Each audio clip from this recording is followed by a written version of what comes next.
Welcome to TDS studios. Friends எல்லாம் சூப்பராக இருப்பீங்கன்னு நினைக்கிறேன். ரொம்ப காலத்துக்கு முன்னாடி நடந்த ஒரு நிகழ்ச்சி. அமெரிக்காவில் ஒரு சாமியார் உரையாற்றார். அந்த உரையினுடைய சாராம்சம் சரியாக புரியலை அப்படின்னு சொல்லிட்டு அதற்கு மறுநாள் ஒரு நிருபர் அவரை பேட்டி காண்றார். சுவாமி வணக்கம். வணக்கம், சொல்லுங்கள்.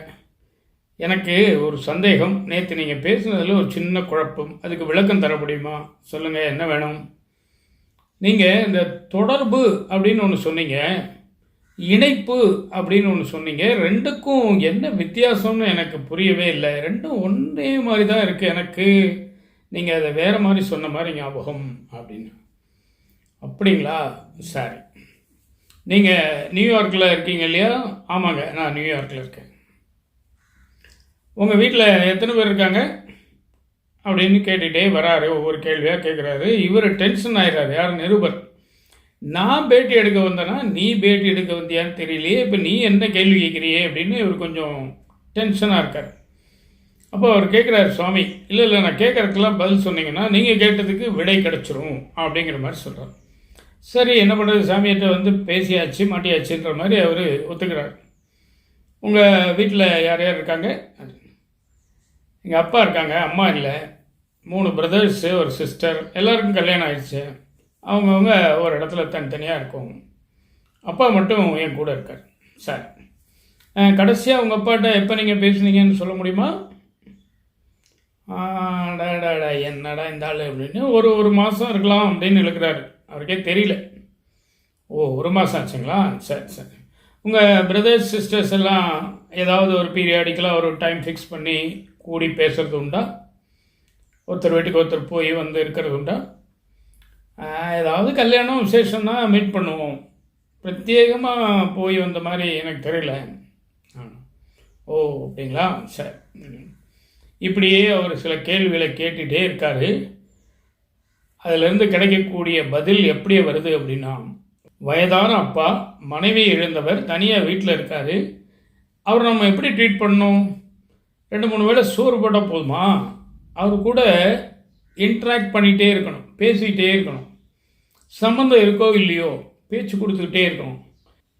ஏன்னா வயசானவங்க கூட இன்ட்ராக்ட் பண்ணிக்கிட்டே பேசிகிட்டே இருந்தால் தான் அவங்க நினைவாற்றலும் தக்க வைக்கப்படும்.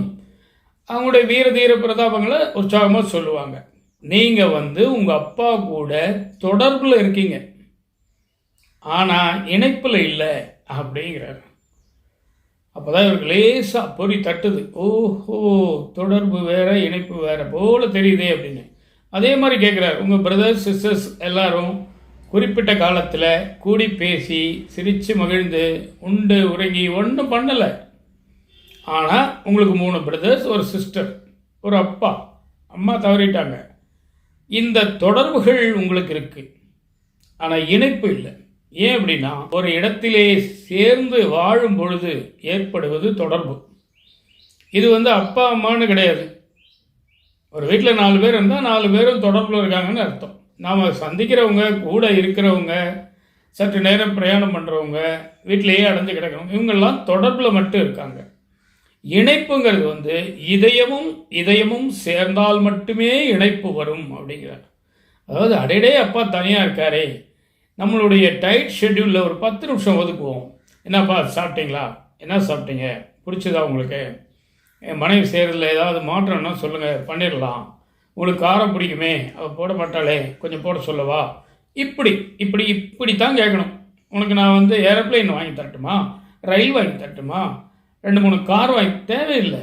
கார் வாங்கிட்டு எங்கே போவார் வயதானவர்? அவர் ஏங்கிறதெல்லாம் அந்த அன்புக்கும் பாசத்துக்கும் ஆசையாய் சொல்லும் ஒரு வார்த்தைக்கும் தான். அந்த வார்த்தை இருக்குது பார்த்தீங்களா, வார்த்தை, அது வந்து ஒரு வார்த்தை மெல்லும், ஒரு வார்த்தை கொல்லும்பாங்க. அதுதான் விஷயம். ஒரே வார்த்தையில் நாக்கப்பிடிங்கிற மாதிரி கேள்வி கேட்டு ஒருத்தனை கொலையும் பண்ணலாம், சாகிற தருவாயில் இருக்கவனுக்கு நம்பிக்கை ஊட்டி அவனை வாழவும் வைக்கலாம். அது 2க்குமே ஒரே வார்த்தை தான். நிறைய உதாரணங்கள் கத்தி இருக்குது பார்த்தீங்களா, காய்கறி வெட்டலாம், பழம் வெட்டலாம், கழுத்தையும் வெட்டலாம். தீக்குச்சி இருக்குது பார்த்தீங்களா, அடுப்பையும் பற்ற வைக்கலாம், விளக்கையும் பற்ற வைக்கலாம், கூரையை கூட எரிக்கலாம். இப்படித்தான் அது. அப்போது தொடர்புங்கிறது வந்து நாம் எல்லாம் ஒன்றா ஒரே இடத்துல இருக்கிறது. இருக்கிறதுனா ஜடம், இருக்கிறதுனாலே அக்னினை ஜடம்.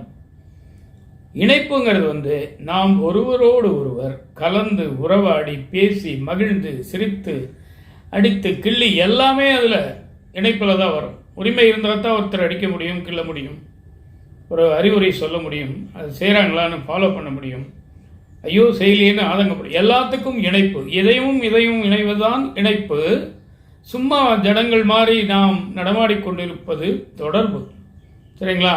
ஆனால் இணைப்பு உள்ளவர்கள் இணைப்போடு இருக்கிறார்கள், அந்த முனைப்போடு இருக்கிறார்கள். அதனால தான் அவங்க ஒரு ஃபோன் பண்ணாலோ ஒரு கடிதம் போட்டாலோ அந்த அளவுக்கு மகிழ்ச்சி அடைகிறாங்க, மறுபடியும் அவங்க பதில் சொல்கிறாங்க. இதுதான் விஷயம். இப்போ நிருபருடைய நிலைமை என்னன்னு கேட்டிங்கன்னா, தொடர்பு இணைப்பு உண்மையிலே இவருக்கு தெரியாமல் இருந்தது. அவர் சாமியார் சொன்னது புரியலைன்னு கேட்க வந்தார். ஆனால் இப்போ இவர் 4 பேருக்கு வகுப்பெடுப்பார் போல இருக்கு. தொடர்புனா என்ன, இணைப்புனா என்ன?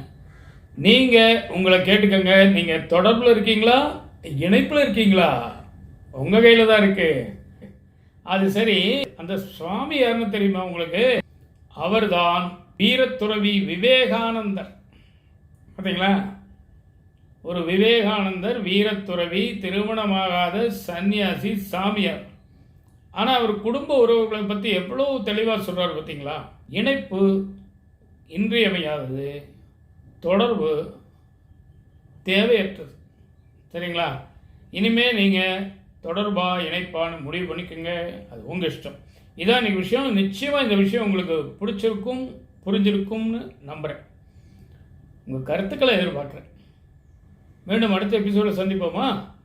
அதுவரை உங்களிடம் விடைபெறுவது உங்கள் அன்பன் டி. சண்முக சுந்தரம், போத்தனூர், கோயம்புத்தூர். நன்றி, வணக்கம்.